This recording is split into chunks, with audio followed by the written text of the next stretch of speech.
African Union believes educating the youth should be given a priority, for the young in the continent can make conscious political decisions during elections. At the same time, the AU says education helps the youth to involve effectively in democratization and nation building.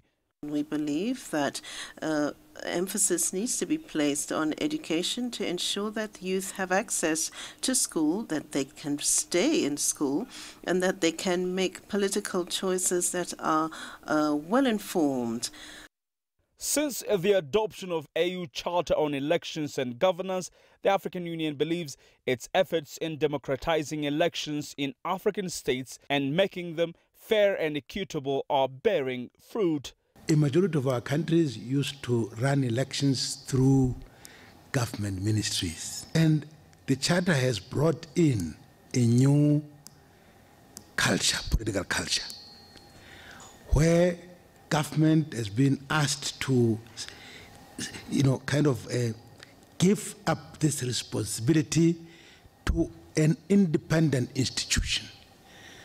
So almost all our 55 member states, almost all of them, now have these independent bodies in charge of elections.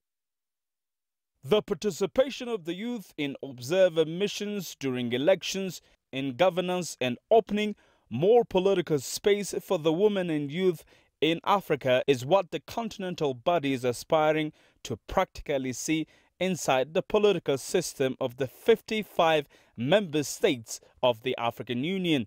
We want youth to be involved in observer missions, in governance, in participation of the youth, in this new governance or democratic governance that we call it.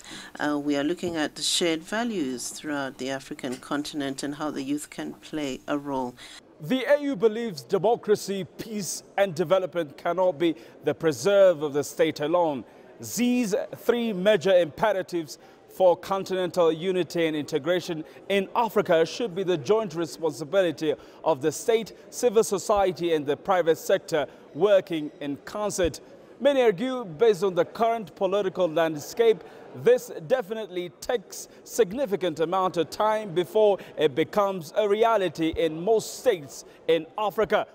Girum, Chala, CGTN, Addis Ababa, Ethiopia.